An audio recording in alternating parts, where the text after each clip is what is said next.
here is my, I'll turn this down, computer power supply, powered old Jensen car radio. The point of this video is memory.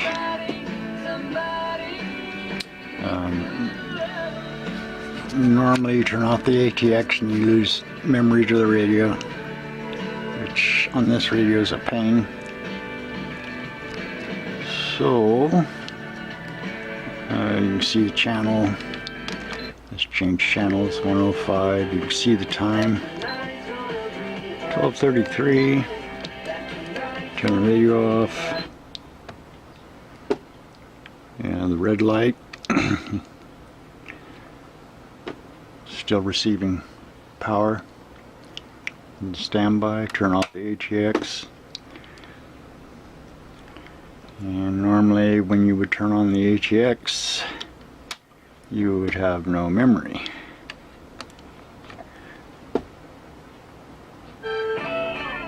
Same channel,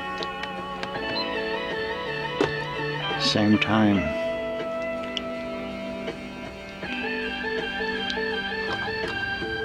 Turn off the ATX, turn it back on. Memory.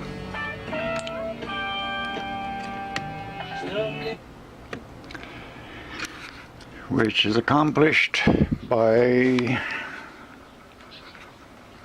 and that plug over there is a constant on, or always hot plug. Normally the shop shut down at night except for that one plug. And that transformer's plugged in, snaked up to this. When this switch is switched off, it connects the radio to that power supply, keeping memory. Pretty slick.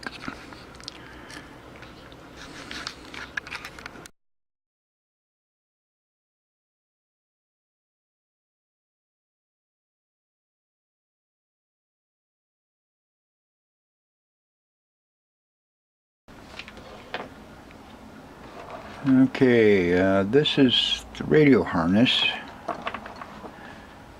From the radio you tie the red and yellow wires. The yellow is memory, and on this radio it's actually the main power supply. The red wire is on a car, goes to the ignition. It tells the radio it's okay to come on because the car's on. And then your ground wire, which get connected to the jacks I haven't put on yet. And then the main purpose of this video is when you turn off the ATX power supply, obviously you lose memory to the radio, which can be a pain. To solve that, I'm using a 12-volt transformer, wart, to send power to the radio memory when the ATX is off. And by off,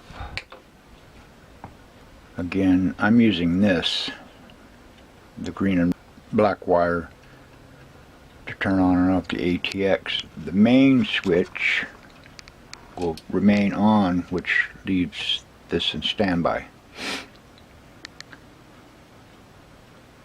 So using this switch,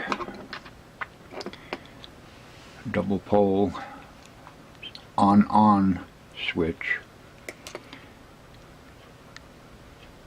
either the center poles are connected to these poles or these poles. You don't want to use a on off on. So let's say this is the ATX, power comes in here, the transformer power comes in here, and this goes to radio. So switching this determines where the radio is getting power, either from the ATX or the transformer to keep the memory alive.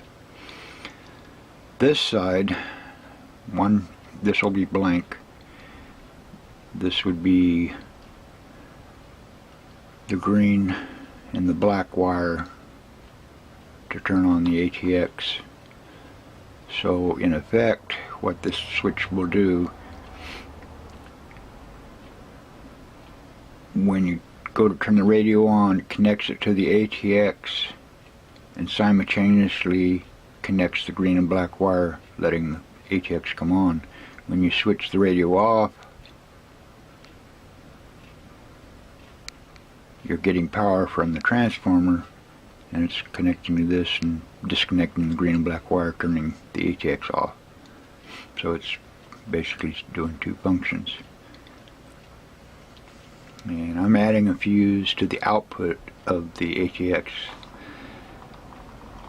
The radio has power, but there's nothing that protects the ATX on the output side. At least this one doesn't.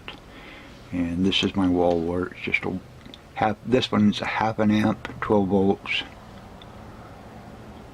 Has a DC jack, and I'm adding a receptacle on the ATX case so I can just plug in the wall wart.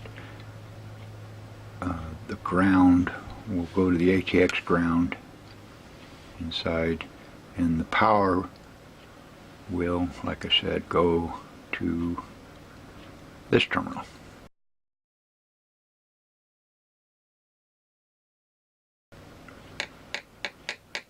Clear as mud, but it allows me to turn on and off the ATX with one switch,